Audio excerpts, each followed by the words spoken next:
그 후에 내가 내 영을 만민에게 부어주리니 너희 자녀들이 장래일을 말할 것이며 너희 늙은이는 꿈을 꾸며 너희 젊은이는 이상을 볼 것이며 그때에 내가 또 내 영을 남종과 여종에게 부어줄 것이며 내가 이적을 하늘과 땅에 베풀리니 곧 피와 불과 연기 기둥이라.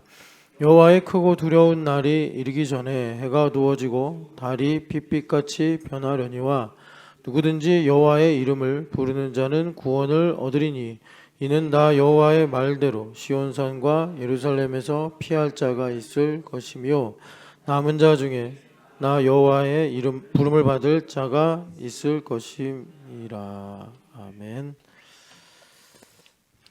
주일에 우리가 요일서 말씀을 들었죠. 오늘 한 번 더 이 말씀의 은혜를 나누겠습니다. 또 우리가 이 명절이 내일부터 시작이 되는데 여러분들 기억하시면서 또 주일날 다시 볼 때까지 말씀으로 또 주님 잘 따라가시기를 축복합니다.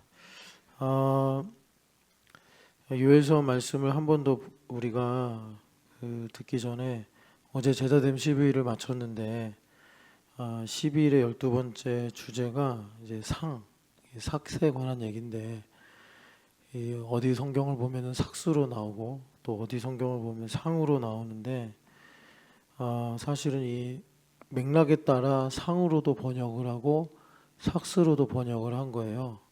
그러니까 뭔가 하나님께서 우리한테 주신다라는 말씀이겠죠. 그런데 삭스는 그 일한 것 대비 주시는 거고 상은 넘치도록 그 어떤 의미나 가치가 더 풍성하게 하나님께서 주시는 것인데 이 상이다 삭시다 하는 것의 본질은 하나님의 공의입니다. 하나님의 공의인데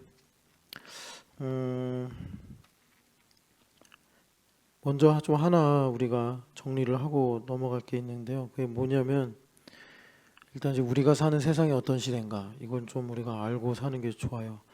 역사를 배우거나 또 책을 읽으면서 지난 세상 지난 시대가 어땠는가 그때를 살았던 사람들은 어떻게 살았나 우리가 이렇게 볼 수 있는데 정작 내가 사는 시대는 어떤 시대인가 우리가 모르고 그냥 바쁘게만 살기가 쉽거든요. 그게 인간의 맹점인데 남은 잘 보면서 나를 잘 못 보는 그런 것처럼 내가 다른 시대에 대해서는 이렇다 저렇다 말을 하면서 정작 정말 중요한 건 내가 사는 시대는 어떤 시대인가 알아야 되는데 우리가 모르면 에베소서 2장의 말씀처럼 공중권세 잡은 자에게 끌려가고 세상 풍조를 따라가게 되더라는 것입니다.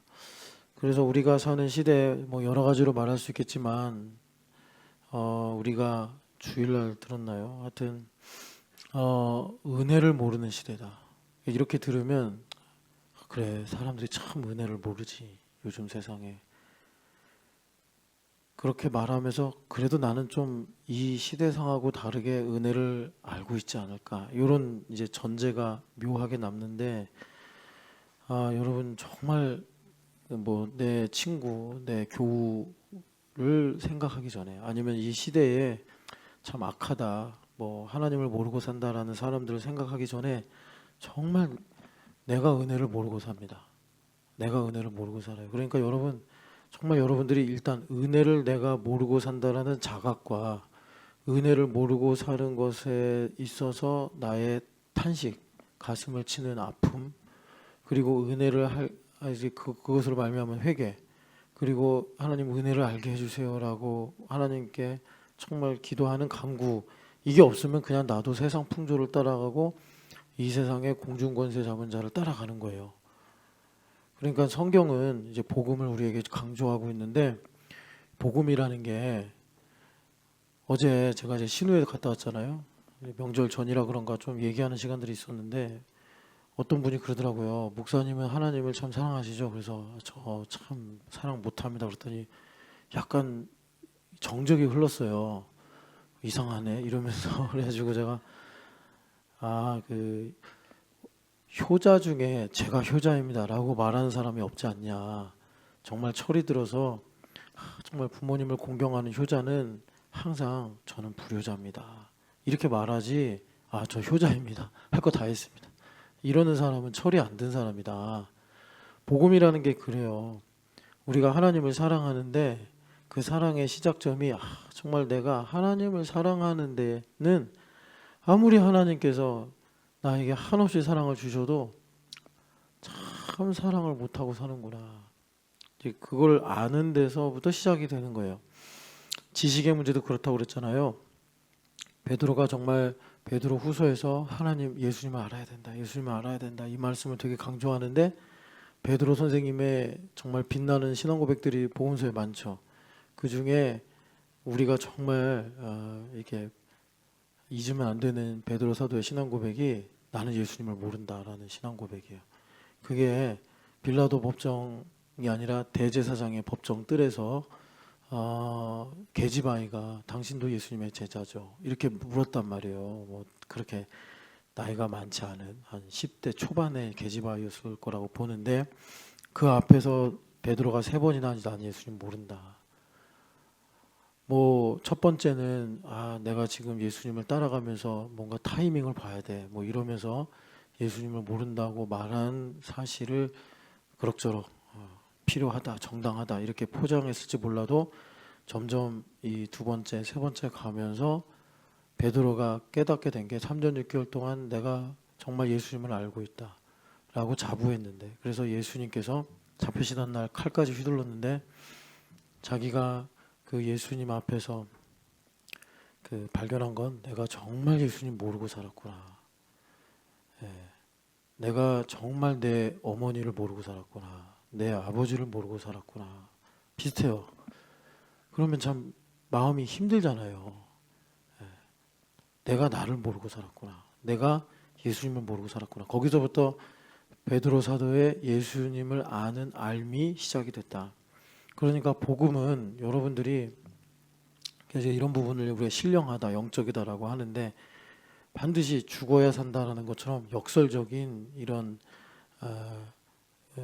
어떤 능력이나 의미를 가지고 있는 거죠. 그런데 예수님의 보혈로 죄사함이 없으면 이 복음을 소화를 못하는 거예요. 왜? 죽어야 산다니까. 모르는 것을 아는 데서부터 인정하는 데서부터 아는 게 시작이 된다니까. 그래서 우리가 이제 복음의 능력으로 한 가지 우리가 분명히 직시해야 될 것이 우리가 사는 시대는 정말 은혜를 모르고 산다. 손경민 목사님의 그 찬양의 가사와 반대로 당연한 줄 알고 산다. 이 기본값이 완전히 틀린 거예요. 기본값이라도 정확해야 그 다음에 뭐 제곱을 하든 더하기를 하든 거기에 열매가 있게 되는데 기본값이 틀려 먹으니까 교회 생활을 열심히 하면 열심히 할수록 뭔가 이렇게 더 공궁해지고 내가 뭐라 그럴까요? 성경을 알면 할수록 더 예수님하고는 내가 처음 믿던 것보다 어려워지는 것 같고 뭐 이런 상황이 생기는 거예요. 그래서 우리가 한 가지 깨어 있어야 될 것은 이 시대는 정말 은혜를 모르는 시대다. 그리고 이것도 한 가지 우리가 그냥 그러니까 여러분 뭐 의심하거나 고민하지 말고 이런 것들은 시간 낭비할 필요가 없는 거예요. 우리 시대는 권위가 부재한 시대예요. 권위가 우리 애들 얘기가 아니에요. 우리 신성원이나 또 우리 주말 캠프 애들 얘기가 아니라 제가 X세대라고 들으면서 자란 세대거든요. 그러니까 요즘에 제 세대를 헨리 니콜라라고 부른다고 하더라고요. 그러니까 세금은 다 내고 혜택은 못 받는 아주 불행한 세대라 이렇게 딱 집약을 해서 아주 절망스러운 세대라고 얘기하더라고요. 그런 어떤 경제적인 사회적인 이슈보다 정말 심각한 문제가 권위라는 게 여기는 흑암의 세상이잖아요. 그래서 권위가 있어야 보호를 받는 거예요. 그런데 이게 뭐 프랑스 대혁명 때부터인지 문화 대혁명 때부터인지 모르겠어요. 언제부터인지 이렇게 시작이 돼서 이제 이런 결과가 나왔는지 모르겠는데 권위가 없어요. 권위가 약화되거나 권위로부터 멀어진 정도가 아니라 권위라는 것이 그냥 멸종이 돼서 그 뭐 우리 성원이가 좋아하는 공룡들의 그림처럼 고전에나 살아 있거나 아니면 과거의 무슨 역사, 신화 이런 거에만 존재하는 게 권위가 돼 버렸어요. 이거는 자, 은혜 권위. 이거는 우리가 신앙생활을 하는데 본질에 가까운 거예요. 생명에 가깝다라고 볼 수 있고 이 둘은 사실은 매우 신본적인 거예요. 그러니까 우리 사회가 이미 이제 해체시키고 부정해버린 이 전통 안에는 그래도 은혜가 있었어요. 그리고 권위라는 게 조악 하나만 존재했어요. 그런데 이런 것들을 물론 새로운 사상이라든지 뭐 혁신을 일으킨다든지 하면서 뭐 혁신도 좋은 방향으로 가면 좋은데 인본적인 혁신으로 가버리니까 이걸 다 나쁘다, 틀렸다, 뭐 부조리다 하면서 깨버렸단 말이에요. 그래서 우리가 신앙생활을 하는 게 참 힘들어졌어요. 이건 여러분들이 그냥 기본값으로 아는 게 좋아요. 그래서 정말 예수님께서 인자가 다시 올 때 믿음 있는 자를 보겠느냐 하신 누가복음의 말씀이 우리의 현주소예요. 여러분들이 교회 다니잖아요. 그러니까 제가 여러분 우리 교회 1번이 천국 가는 거라고 제 목회 1번이 천국 가는 건데 그러니까 교회를 안 다녔는데 구원을 못 받는 거는 안타깝지만 뭐 당연한 결과 아닙니까? 그런데 교회를 다녔는데 구원을 못 받으면은 안타깝잖아요. 이거 안타까운 정도가 아니라 여러분들이 나중에 제가 이런 내용들을 들 말해서 나 주일 성수하고 11조하고 뭐 나름 경건의 양식을 갖고 사니까 구원 받았겠지. 저도 초등학교 2학년 때부터 본격적으로 교회를 다니기 시작했는데 그때부터 교회를 다니기 시작하니까 기독교가 익숙해요. 제가 대학인가 어디 가서 처음으로 찬불가를 들었는데 참 불교는 원래 신이 없는 종교인데 찬송을 한단 말이에요. 이 교회를 흉내낸 건데 되게 힘들더라고요. 그래서 제가 그런 생각을 했어요. 불교 집안에서 자랐던 사람이 아직 회심 전이나 회심을 막 한 다음에 교회 와서 찬양을 들으면 힘들겠다 이런 생각을 좀 했어요. 왜냐하면 찬양도 그 고유한 느낌이 있거든요. 그러니까 이런 거예요. 내가 교회를 오래 다녀서 주일에 딴 데 가는 게 불편해. 이게 사실은 하나님께서도 율법적으로 주신 은혜이기도 하지만 우리가 은혜를 헛되이 받고 살면은 그런 어떤 율법적인 관성 때문에 내가 구원받은 줄 알고 살아요. 그래서 여러분 다시 한번 우리 교회가 이제 계속 진행이 되는 한 우리는 항상 그 질문을 던져야 돼요. 내가 예수님을 믿는다는 생각을 믿는 건지 예수님을 정말 믿고 사는 건지. 그러니까 저도 이제 목사 하잖아요. 그러니까는 의례 의무 책임 이것 때문에 뭐 설교도 해야 되고 성경도 봐야 되고 또 기도를 너무 안 하면 좀 마음이 부끄럽고 그런 이제 삶을 산단 말이에요. 그러다가 내가 예수님과의 인격적 관계가 실종이 돼버리면 내가 예수님을 믿는다는 생각을 믿고 살 수 있다니까요. 그건 믿음이 아니에요. 근데 생각이지. 그거는 이데올로기 같은 거지. 그건 나를 죄에서 구원 못해요. 내가 4대째 신앙인 뭐 집안의 신앙이야. 그러면 그게 신념이 될 수 있잖아요. 뭐 요즘에 유행하는 좋은 말인데 뭐 기독교 명문 집안 뭐 이런 거. 근데 명문 집안이라고 구원 받습니까? 그럼 뭐 이스라엘 백성들은 우리나라 사람하고는 비교 안 되게 아브라함 때로부터 내려오는데 왜 구원 못 받아요? 그죠? 아니란 말이에요. 그러니까 우리가 정말 예수님과 오늘 살아있는 인격적 관계를 가져야 된단 말이에요. 그래서 여러분 뭐 계속 이런 말 하면 그래서 목사님 맨날 왜 이렇게 약간 좀 비관적인 얘기를 하냐 그러는데 비관적인 얘기가 아니라 이거를 우리가 가져야 된다는 거예요. 회복을 해야 된다는 건데 무슨 말이냐면 은혜와 권위. 그러면 왜 이렇게 이 권위는 참 우리가 우리를 보호해 주시는 아버지의 권위잖아요. 하나님 아버지의 권위인데 이거를 내가 가인처럼 나를 왜 이렇게 제한하느냐, 나를 왜 이렇게 간섭하느냐 하면서 떠나버린단 말이에요. 이게 가인의 길로 가는 건데 왜 이런 시대에 살게 됐느냐? 자아가 진리가 된 시대가 됐어요. 자아가. 그러니까 내가 진리요.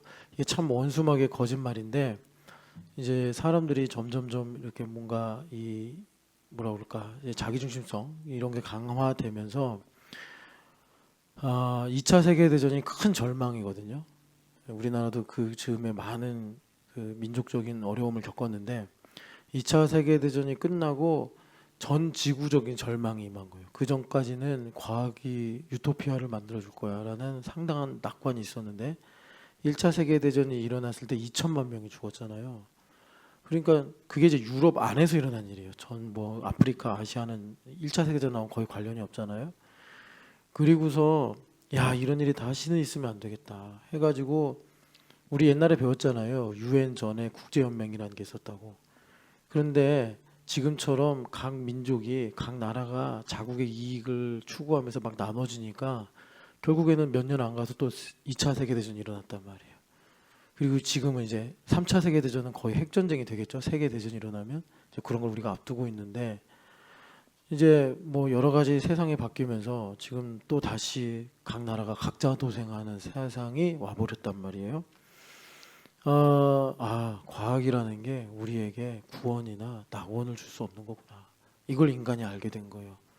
그러면서 방향이 희한하게 간 게 뭐냐면 물론 제한적으로 부흥도 일어났어요. 그래서 대표적인 케이스가 우리나라예요. 우리나라는 그렇죠? 60년, 70년, 80년 일어나면서 교회도 많이 성장하고 또 복음이 흥왕하는 일들이 있었어요. 국지적으로 그래요. 뭐 남아메리카에도 그런 일이 있었고 또 뭐 미국도 그런 일이 있었고 일본도 전후에 6.25가 일어나기 직전까지 약간의 부흥이 있었어요.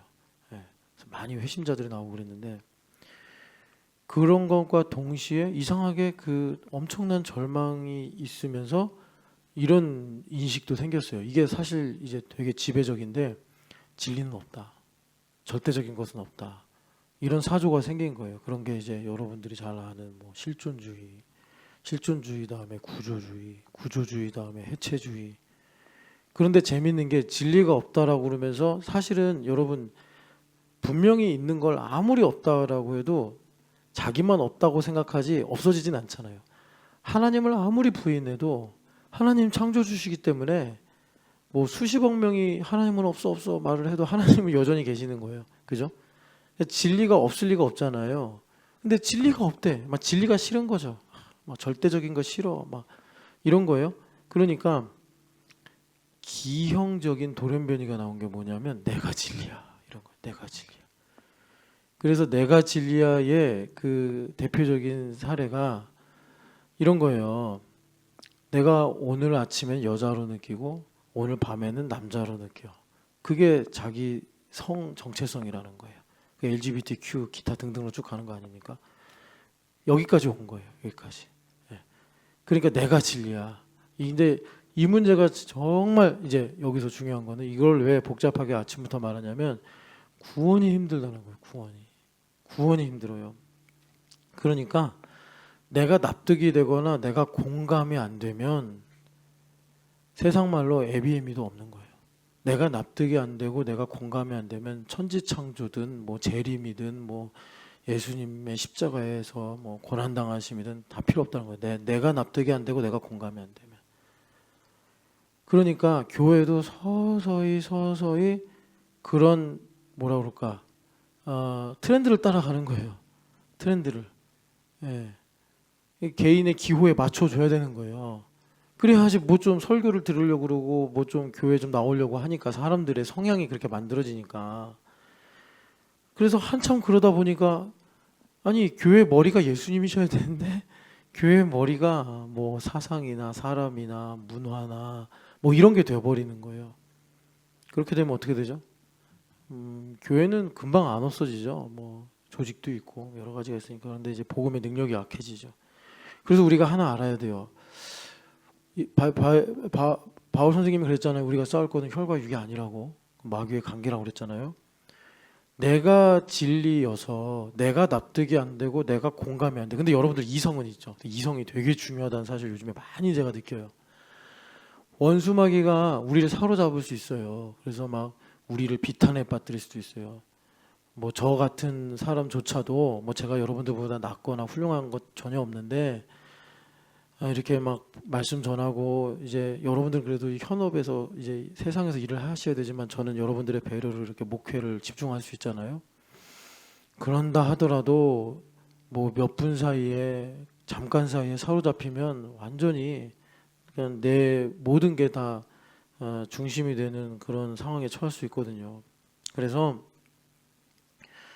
여러분 우리가 그런 가운데서 이성은 그래도 그 어떤 이제 내가 말씀을 배우거나 내가 하나님께서 이렇게 경험으로 심어주시는 게 있어요. 예, 그런 것들이 뭐 그런 거 이제 약속이라고도 우리가 부를 수 있고 또 소망이라고도 부를 수 있는데 이성이 그러니까 이런 거예요. 내가 막 교회가 싫어. 그래서 막 교회를 떠나고 싶은데 뭐 이런 것들. 내가 이 교회에 와서 은혜를 받았지. 이성이 딱 조금이라도 신랄같이 있으면 그 하나님께서 우리를 붙잡아 주실 수 있어요. 원수마귀가 내 고통이나 내 두려움을 갖고 막 미혹하고 나를 흔들다 하더라도 그래서 정말 이 건전한 이성과 보편적 양심이 되게 중요하구나. 이걸 요즘에 또 저나 또 상황을 통해서 보게 되는데 그래서 여러분 이렇게 보면서 너무 힘들고 어려운데 그 레버리지가 나라면 의심을 해야 돼요. 그 레버리지가 예수님이에요. 예수님의 아픔, 예수님의 고통이면 그건 사실 복이고 내가 되게 기분이 나빠. 근데 그 이유를 가만히 그냥 좀 힘든 거 약간 나중에 화내도 되니까 밀어놓고 이게 왜 내가 이렇게 속상하지? 근데 거기에 뿌리가 나야. 예. 그러면 그거는 거기서부터는 이제 화를 낼 걸 의심을 하면서 분별을 해야 된다라는 거예요.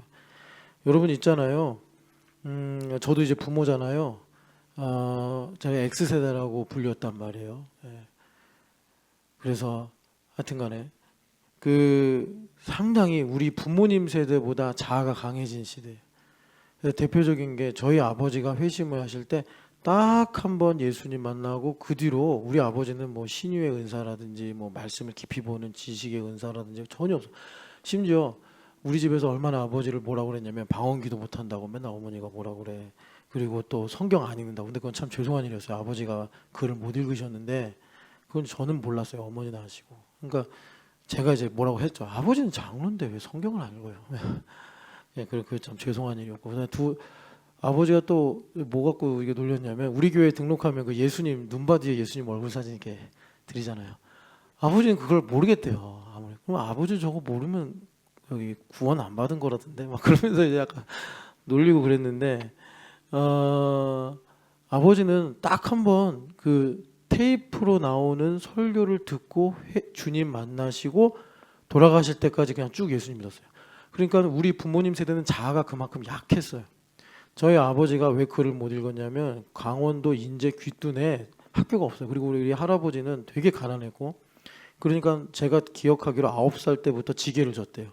그러니까 공부할 사이가 어디 있어. 그리고 조금 이제 키가 크고 체력이 좋아져서 우리 집안 먹여 살려야겠다. 그래서 그 트럭 있잖아요. 옛날에 뭐 면허 시험 제도도 없을 그때 트럭 조수 운전사로 그 강원도 미시령 한기령 넘어다니면서 운전 배운 거예요. 그리고 그 운전면허 하나 평생 얻어가지고 서울에 와서 버스 운전하고 사신 건데 그러니까 자아가 없어요. 우리 아버지 세대만 해도 자아가 없다고. 그러니까 자아가 없어서 좋은 건 뭐냐면 우리 교회 상담사들이 많은데 마음의 통증이 별로 없어. 자아가 커야지 뭐 우울증도 힘들고 공황장애도 힘들고 막 이럴 거 아니에요. 근데 옛날에는 이 자아가 별로 없어. 그냥 내 부모, 내 형제 이런 거예요. 그러니까 그때는 이제 뭐 그런 것들이 심각하게 사람을 괴롭히지 않고 오히려 질병이나 가난이나 뭐 이런 것들이 사람을 어렵게 했던 거죠. 근데 우리 시대는 반대예요. 저만 해도 자아가 제 아버지에 비해서 엄청 강화된 시대. 그래서 제가 이거 정리하는데도 시간이 오래 걸렸는데 제가 96학번이에요. 그러니까 제가 대학 때 우리나라에서 유행하던 복음, 참 복음이 이렇게 트렌드를 따라가는 게 좋은 면도 있지만 또 문제도 있어요. 제가 대학생 때 이 히트를 친 복음 메시지가 비전 복음이에요. 그래서 비전에 관한 책이 엄청 나왔어요. 그러니까 뭔가 주님을 위해서 하라는 거예요. 근데 그게 지금 우리 교회 이제 제사됨 10일이나 교회됨 40일이나 또는 이제 공동체 속에서 예수님 누구신지를 알고 예수님을 위해서 한다는 건 내가 예수님을 위해서 대단한 목적을 이루고 성공하는 것이 아니고 예수님과 함께 죽고 살고 죽고 하는 거구나. 그래서 예수님께서 그 요한복음 15장에 말씀하신 것처럼 너희는 내 벗이다. 그래서 베드로한테 물으시잖아요. 아가페로 2번 물으시고 마지막에 필레오로 너 내 친구냐? 이렇게 물어보신 거란 말이에요. 그러니까 베드로가 이 예수님과 친구가 된다라는 무게가 무엇인지 그때는 알아서 마음에 근심하여 이제 대답을 했다. 이렇게 요한복음 21장에 말씀하시는 거예요. 그래서 우리가 제가 대학 때만 해도 그 비전 복음에 설득을 많이 돼가지고 동기부여는 잘 됐는데 이게 끝에 이게 비전 복음에서 나아가서 십자가 복음으로 가야 되는데 십자가 복음까지는 안 가고 비전 복음만 남은 거야. 그래서 뭐 하여튼 선동적인 메시지들이 되게 많았어요. 그래서 뭐 책도 많이 읽고 그랬는데 그런 이유들이 뭐냐면 이제 우리 시대만 제 세대만 해도 자아가 강해진 세대. 근데 이 자아가 강해진 세대가 또 자식을 낳아. 자식에게 자기를 투영해. 그래서 우리 다음 세대들은 울트라 슈퍼 파워 자아예요. 예. 성현이가요. 제가 아이스크림 사주면 되게 좋아해요. 그리고 인사해 마. 그러면 이렇게 째려봐요. 이렇게. 독한 놈이 독한 놈. 은혜를 몰라요. 일단 은혜를 모르고 권위도 모르고. 근데 제가 이제 이런 얘기 하려고 이 말을 꺼낸 게 아니라 여러분 이게 이제 문제인데요. 명절 때 여러분 맛있는 것도 많이 드시고 또 잠도 많이 주무셔야겠지만 기도하실 때 이거를 꼭 성령 하나님께 여쭤보면서 주님과 동행하시면 좋겠는데 자아가 강화되고 그래서 내가 진리가 되시. 이건 시대 옷이에요. 여러분들 목사님 저는 아닙니다. 저는 성품이 그렇지 않습니다. 여러분 그런 정말 뭐라 그럴까 도움도 안 되는 말 생각하지도 말고 시대 옷이라니까요. 한국 사람이 해외 나가서 고추장이 그립듯이 시대 옷이라고 문화보다 강력한 시대 옷이라고 이게. 그러니까 여러분들 중에 예외가 없어요. 뭐 저는 하루에 기도를 몇 시간씩 해서 이건 그런 게 아니라고요. 그냥 어떤 생김새라고. 여러분들 기도한다고 성형이 되지 않듯이 물론 기도가 능치 못할 일이 없는 건 맞아요. 그런데 시대의 옷은요. 그러니까 하나님의 그 뜻을 깨달아야지 우리가 그 시대에 하나님의 뜻을 이루면서 살아야지 우리가 극복할 수가 있어요. 그래서 내가 진리가 된 시대에서 가장 심각한 문제가 뭐냐면 이것 때문에 그런 건데 죄사함의 확신 이게 약화돼요. 여러분 그 죄사함의 확신이 무엇일까? 여러분 이거 뭐 책 같은 거 읽지 마시고 공동체 속에서 배우셔야 되는데 이게 왜 힘드냐면 자아가 강해지면 우리 교회 같은 성향의 사람들 여기 이제 우리 교회 또 도시교회잖아요. 그러면 양심, 어떤 상식 이런 게 저마다 다 있어요. 그래서 예의 뭐 이런 거 원칙 이런 게 다 저마다 있어요. 그런데 이거를 성령 하나님께서 압도하시고 그리고 말씀이 내 안에서 흥황해서 이런 것들을 도구로 사용하지 못해버리면 쉽게 말하면 성령 충만하지 않으면 죄사함의 확신을 갖는다는 게 뻔뻔하게 느껴져요. 뻔뻔하게 느껴져서 약간 좀 이상한 신앙으로 가는데 고뇌하는 신앙으로 가요. 예수님 믿는다고 그러면서 편할 날이 없어.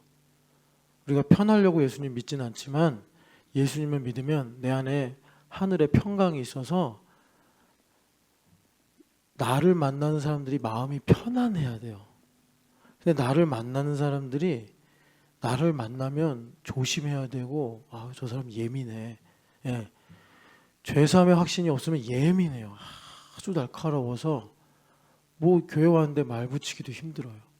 이런 것들이 죄사함의 확신 히브리서 10장 10절이나 이런 데서 말씀하시는 단번에 우리 죄를 사해 주셨다라는 죄사함의 확신이 우리 가운데 없어요. 그래서 많은 기독교인들이 도덕적인 신앙생활로 가요. 제가 뭐 죄송합니다. 그런데 여러분 그분은 우리나라의 어떤 기독교를 대표하는 명예를 가지고 계시니 본인이 그런 지위를 스스로도 뭐라 그럴까 뭐 저는 자초하셨다고 생각해요. 그러니까 뭐 본인이 좋아했고 본인이 그런 역할을 하셨기 때문에 이런 자리에서 실명이 거론되는 것도 본인께서 감수하셔야 된다라고 생각하는데, 그 옛날에 달라스 윌라드 목사님하고 좌담했던 봉호 목사님, 그런 분들이에요. 손봉호 목사님이 죄사함에 확신이 없어요. 그러니까 상당히 고결한 도덕주의를 가지고 기독교의 진리를 말하려고 하는 그런 좌표에 계신 거예요. 제가 그분에 대해서 맞다 틀리다 말하는 게 아니라 뭔지는 알고 생각하자고요. 그분들이 주장하고 말하는 게 뭔지는 알죠. 손봉호 교수님이 기윤실도 만들고 양심의 소리도 하고 그랬잖아요. 그런 것들이 어디서부터 왔고 왜 달라스 윌라드 목사님하고 대화를 하는데 말이 안 통했나. 그게 역사적인 좌담이기 때문에 제가 그 인터뷰 기사를 다 파일로 가지고 있다니까요. 그러니까 달라스 윌라드? 아니야. 이름이 헷갈리네. 하여튼간에 그 목사님의 유명한 책이 하나님의 모략도 있지만 하나님의 음성이라는 책도 있잖아요. 달라스 윌라드 목사님이 그랬어요. 나는 하나님의 음성을 듣는다. 손봉호 교수님 깜짝 놀란 거예요. 그건 위험한 건데. 그런데 세계적인 칼뱅 이후로 또 어거스틴 이후로 기독교 최대 지성이라고 인정받는 그분을 모셔놓고 결례를 행할 수 없으니까 손봉호 교수님이 그때 저도 하나님의 음성을 들을 때도 있죠. 이렇게 얘기했는데 달라스 윌라드 목사님이 딱 캐치했어요. 이 사람 모르는구나. 그래가지고 뭐라 그랬냐면 믿지 않는 사람도 하나님의 음성 들어요. 저는 나무들에게도 들어요. 그랬더니 손봉호 교수님이 말을 못해. 예. 그래가지고 여러분 우리가 가장 내가 진리가 돼버려요. 그래서 여러분 부탁을 드리는 거예요. 저는 목사잖아요. 그러니까 목사가 목사를 비판하면 자기 종아리를 자기 회초리로 치는 것이기 때문에 어느 정도는 하나님께서 정상 참작을 하세요. 너무 과하면 저도 이제 비판하는 문제가 생기겠죠. 근데 여러분들은 이제 목사님들이 아니시잖아요. 목사들 그리고 교회를 절대로 여러분 비난하지 마세요. 왜 그러냐면 여러분들에게 백해 무익해요. 아무리 맞는 말이더라도, 그게 아무리 적실하게 필요하더라도 목사는 하나님이 세우시는 것이고 교회도 예수님께서 몸된 교회라고 하시는 거예요. 그러니까 그냥 여러분들 자신의 유익과 그리고 생존과 구원을 위해서 그냥 내버려둬요. 그러면 하나님께서 알아서 하시니까, 하나님께서 세우셨으니까 하나님께서 심판을 하시든지 혼을 내시든지 바꾸시든지 하실 거 아니에요. 제가 부탁을 드리는 게 왜 그러냐면, 여러분 이제 성경에도 여러 번 나오지만 이제 유다서가 대표적이에요. 그렇게 권위와 또 하나님의 영역을 나에게 주신 그 범주를 넘어서 비판을 하면 가장 심각한 자아가 강해지는 독이 임해요. 그러니까 임한다라기보다 거기에 중독이 돼요. 그래서 내가 진리가 돼. 그래서 교회를 개혁하겠다고 한 사람치고 역사적으로 보면은 제대로 예수님 믿은 사람이 없어요. 정말 죄송한데 제가 종교개혁자들 중에서도 여러분 종교개혁자들 실제 그들의 글을 보면은 루터 목사님도 로마 캐톨릭에 있으려고 했어요. 자기가 로마 캐톨릭에서 쫓겨나서 종교개혁자가 된 거지. 루터 목사님은 교황에게 편지를 쓰면서 저는 교황의 충성스러운 종입니다. 막 이러고 이것은 로마 교회에 엄청난 유익을 줄 겁니다. 이렇게 편지를 썼어요. 그런데 교황이 보니까 요즘에 관광을 많이 가는 소피아 성당 짓는 거 반대하는 거잖아요. 그러니까 이제 나한테 대드네 해가지고 파면을 시켜버린 건데, 여하튼간에 여러분 심지어 유다서에 보면 미가엘 천사장도 사탄과 싸울 때 내가 너를 비판하지 않겠다 이렇게 말했대잖아요. 그죠? 왜냐하면 이게 미가엘은 영적 전쟁으로 유다서 1장 보면 나옵니다. 루시퍼 사탄하고 싸우는데 얼마나 미가엘이 욕을 하고 싶겠어요. 천사니까 또 천사장이라고, 또 군대 천사장이라고 이제 성경에 나오잖아요. 그래서 다니엘도 미가엘이 와서 도와주고 막 그러잖아요. 그런데 적군인데도 난 너를 비난하지 않겠다. 이게 전략적인 선택이거든요. 미가엘이 사탄을 안타까워해서 그런 게 아니고, 절대로 여러분 비방하는 말을 하지 말라. 그러면 내가 엄청나게 자기중심이라는 독에 중독이 된다. 그렇게 되면 죄사함의 은혜가 확신이 내 안에 있을 수가 없다. 그래서 여러분 이 죄사함의 확신하고요, 그 율법주의자들이 외식하는 그 뻔뻔함하고 여러분 조금 이제 느낌이 유사해요. 그렇기 때문에 성령 하나님으로 인침을 받지 않으면 잘 몰라요. 그래서 중요한 게 뭐냐면, 어제 그래서 그 얘기를 했어요. 신우회 속에서. 죄사함의 확신이 뭐냐. 여러분 뭔지 아시죠? 제가 많이 말씀드려요. 죄사함의 확신은 뭐예요? 박인미 집사님이 성지현 집사님 발 닦아주는 거예요. 그게 죄사함의 확신이에요. 너희가 형제의 죄를 용서해주면 하늘에 계신 아버지께서 내 죄를 용서해 주신다. 이게 죄사함의 확신이에요. 박인미 집사님이 성지현 집사님하고 자주 이제 막 러닝도 하고 막 같이 막 이제 친해졌어요. 알고 보니까 성지현 발냄새가 엄청나. 그래가지고 박인미 집사님이 야, 성지현 발냄새 엄청나. 그러면요, 주님께서 그러시는 거예요. 박인미야, 네 발냄새는 1만 달란트 어치다. 네 발은 지금 막 꼬랑내가 썩었다. 막 그런 거예요. 그러니까 여러분 이게 교회라고, 이게 리얼리티예요. 이게 리얼리티예요. 그래서 마태복음에도 요한복음에도 주님께서 뭐라 그래요? 너희가 너희 형제의 죄를 사하면 사해질 것이요 그대로 두면 그대로 있으리라. 이렇게 말씀하시잖아요. 여러분 교회가 되어서 이 죄사함의 확신의 분명한 리얼리티를 가지고 이 땅에서 믿음을 잘 지키시기를 축복합니다.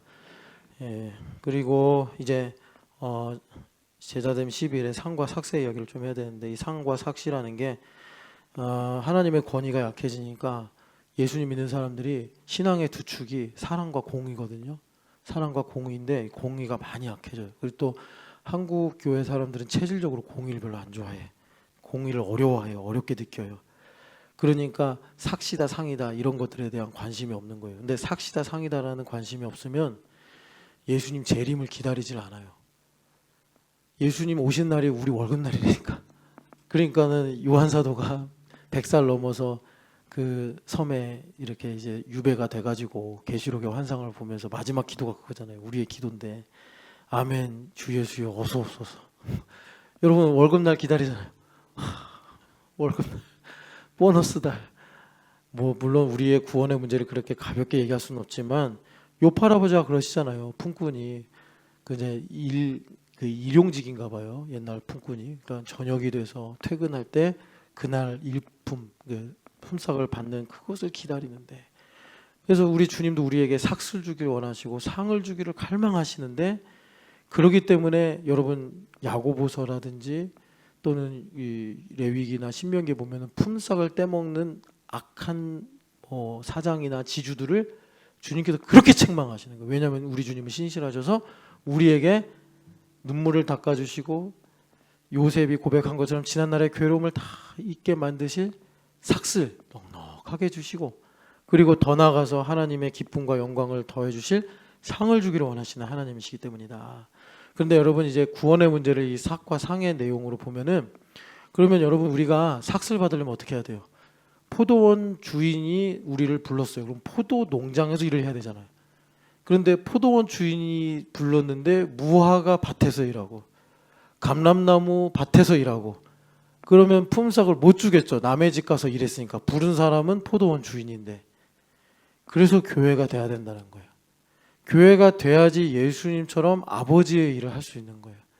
여러분들이 교회 없이 제 개인적인 열심으로 뭐 전도 많이 하고, 우리 세상이 아까 말씀드린 것처럼 그렇게 녹록하지가 않아요.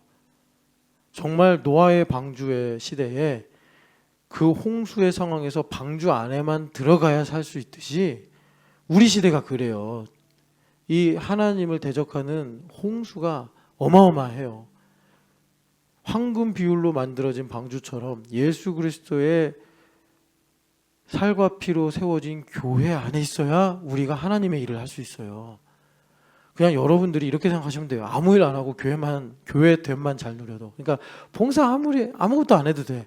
그러니까 여러분들이 교회 오는 게 좋아. 그냥 어제도 뭐 짜글이 해먹고 뭐 그랬잖아. 그냥 교회 오는 게 좋아. 여러분들이 뭐 연차 내서 그럼 어디 놀러 갈까? 그냥 교회 오는 게 좋아. 교회 오는 게. 그렇게만 해도 여러분 하나님께서 삭슬 많이 쳐주십니다. 하나님의 일을 하시기를 축복합니다. 그래서 여러분 이제 이 삭과 상이 미스토스라는 그 헬라어에서 나온 말인데 맥락에 따라 어쩔 때는 삭스로 번역하기도 하고 어쩔 땐 상으로 번역을 하기도 해요. 그러니까 이게 두 개다가 하나님의 공의를 우리에게 보여주는 거고, 더 나아가서 하나님께서 왜 우리한테 이렇게 삭스과 상을 주기를 원하시냐면 사랑 때문인데, 그 사랑의 내용은 뭐냐면 하나님의 영광에 우리를 초대하시는 거예요. 흑암에 살고 있는 우리를 하나님의 영광에 초대하셔서 우리로 하나님을 기뻐하기를 원하시는 거예요. 이게 하나님의 사랑이에요. 그래서 우리가 그 은혜를 헛되이 받지 않고 제대로 받으면 당연한 게 하나도 없구나. 우리가 은혜를 제대로 받으면 여러분 꼭 기억하세요. 이 자유라는 말이 우리 시대 화두예요. 그런데 이 인간이 자유로워지는 유일한 방법은 은혜밖에 없습니다. 은혜를 받은 인간이 자유로워져요. 은혜를 받은 인간이. 그래서 저는요, 그 레미제라블이 물론 프랑스 대혁명 속에서 만들어진 소설이긴 하나, 저는 빅토르 위고가 아마 좀 반성을 하지 않았나. 프랑스 대혁명이 아주 그 극단적인 독재로 끝났잖아요. 그런데 그 프랑스 대혁명이 지나면서 그 보수의 정신을 쓴 영국인도 깊이 한번 성찰을 하자 이렇게 책을 쓴 것처럼 그 빅토르 위고도 이제 그 일종의 사상가죠. 그래서 레미제라블을 쓴 게 아니냐. 그러니까 거기에 보면은 그 신부님도 나오고 이제 장발장 이야기도 나오고, 결국 사람을 변화시키는 건 은혜다. 이거를 이제 말씀하잖아요. 그러니까 우리를 자유롭게 하는 건 하나님의 은혜예요. 은혜. 내 열심이 아니에요. 내 소유물이 아니고 내가 남들에게 받는 인정이나 그런 게 아니고 하나님의 은혜입니다. 그래서 바울 사도가 그걸 아주 정확하게 보여주는데, 바울 사도가 은혜를 받잖아요. 그래서 우리가 별명으로 부르는 고린도전서 9장이 권리장전이에요. 난 이런 권리가 있다. 그런데 바울 사도가 역설적으로 권리장전을 말하면서 뭐라 그러죠? 나는 그 권리를 하나도 안 취한다. 그게 내 권리다. 그냥 기가 막히지. 이렇게 자유로운 인간이 있을 수 있을까? 내가 이런 권리가 다 있어. 이거 성경 말씀에 있는 거야. 그런데 나는 또 이 권리를 하나도 취하지 않을 수 있는 권리가 있어. 이건 나의 특권이야. 그러잖아요. 그래서 내가 이렇게 권리를 포기한 걸 갖고 고린도 교회 성도들아, 니들이 나에게 갚아달라는 게 아니다. 그러면 나에게 차라리 저주가 있을 것이다. 이렇게까지 말씀하시잖아요. 그러니까 바울서도 자유로우신 거예요. 자유로우신 거. 하나님의 은혜를 제대로 받으니까 두려운 게 없는 거예요. 그게 자유로운 인간이죠. 자유로운 인간이에요. 그래서 하나님의 영광의 최대치를 추구하는 거예요. 최대치를 추구하는 거예요. 그래서 우리 시대에 좀 부차적인 통증이 뭐냐면 남을 의존하는 거예요. 나 좀 사랑해줘. 나 좀 인정해줘. 이런 거. 내가 원하는 대로 좀 해줘. 참 희한해요. 사람이 많이 배우고 과거에 우리 할아버지 할머니 세대보다 훨씬 더 우리가 부자로 사는데도 훨씬 의존적이 돼. 너 때문에 내 인생 불행해. 이런 식으로 말하고. 애들도 부모 때문에 내 인생 불행해. 그러고 여자분들은 남자 때문에 불행하다 그러고 남자분들은 여자 때문에 불행하다 그러고 그래요. 그 왜 그러죠? 우리가 은혜가 사라져서 그래요. 그러니까 우리가 말하자면 독립적인 인간이 안 되는 거예요. 의존적인 인간이 되는 거예요. 그래서 하나님의 은혜를 알면 우리가 하나님께로부터 받은 선물, 자유의지. 자유의지가 선용이 돼요. 극대화돼서 하나님의 뜻대로 순종하는 것이 나에게 자유가 되는 거예요. 옛날에 내가 의존적이고 갇혀있고 예수님 말씀대로 종된 인생을 살 때는 내 마음대로 해야 자유를 느꼈어요. 남이 말하는 대로 하면 내가 구속받는다고 느꼈고 화가 났어요. 그런데 내가 자유의지가 극대화되니까 예수님처럼 남이 뭐라고 하든 남이 나에 대해서 어떤 비난을 하든 하나님만 나를 사랑하시면 되는 거예요. 그래서 하나님의 뜻대로 행하는 것이 자유가 되는 복을 누리더라. 그래서 여러분 우리가 믿음에 있어서 지금 이제 삭과 상이 중요한 이유가 뭐냐면 그 갈라디아서를 보면은 복음의 문제를 바울 사도가 아주 중요하게 말씀하시면서 다른 복음에 빠지면 안 된다 이 얘기를 많이 말씀하시죠. 혹시 너희들에게 천사라도 와서 다른 복음을 전하면 그 천사라고 저주를 피할 수 있지 않다, 이렇게도 말씀하시죠. 그러면 여러분 한번 이제 오늘 좀 아쉽게 그 요에서까지 못 가고 갈라디아서에서 마무리를 해야겠는데, 갈라디아서 5장을 봅시다. 5장을 보면은 5절 6절 같이 읽어보겠습니다. 우리가 성령으로 믿음을 따라 의의 소망을 기다리노니 그리스도 예수 안에서는 할례나 무할례나 효력이 없으되 사랑으로서 역사하는 믿음뿐이니라. 아멘. 그러니까 5절 6절을 한마디로 말하면 3장 1절에 듣고 믿음이에요. 듣고 믿음이 자유입니다. 내가 교회가 되어서 주인이신 예수님께서 하시는 말씀이 나에게 들려서 믿어지면 그게 자유예요. 그러니까 여러분, 자유의 개념이 성경을 근거로 무엇인지 분명히 알아야 돼요. 예수님께서 그러셨잖아요.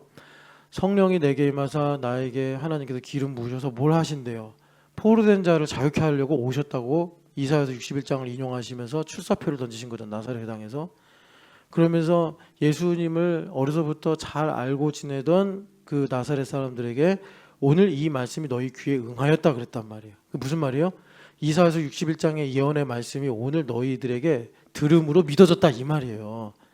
그런데 어떻게 됐어요? 그 말씀이 들어가니까 나사렛 사람들의 마음속에 완악함이 일어나서 아니 너 목수의 아들 아니냐, 너 요셉의 형 아니냐 이러면서 예수님을 죽이려고 했단 말이에요. 그러니까 이 듣고 믿음이라는 것이 뭐냐, 우리가 갇힌 데서 눈먼 데서 포로된 데서 자유케 돼서, 옛날에는 하나님의 말씀을 들으면 그 당시 나사렛 사람들이 예수님의 말씀을 듣고 이상하게 화가 나는 거예요. 예수님 미운 거예요. 예수님은 그래서 낭떠러지를 끌고 와서 죽이려고 했잖아요. 그러지 않고 아멘이 되는 거예요. 수가성 여인처럼 아멘이 되는 거예요.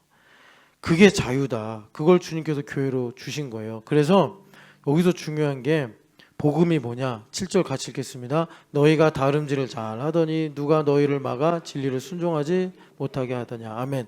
복음은 갈라디아서에서도 그렇고 빌립보서에서도 그렇고 고린도전서 9장에서도 그렇고 또 디모데후서에서도 그렇고, 복음은 뭐예요? 복음으로 사는 건 믿음에서 믿음으로 가는 러닝이래요. 여러분, 다름질이래요. 다름질. 그러니까 러닝을 싫어하셔도 한 번만 뛰어봐. 연대운동장 가서 한 10바퀴만 뛰어봐. 그럼 뭔지 알아. 이게 복음이구나. 그러니까 복음은요, 믿음으로 경주하는 거예요. 멈출 수가 없어. 경주해야 돼요. 그럼 경주한다는 게 뭐냐면요, 내가 누군지를 알아서 매일 새롭게 거듭나야 돼요.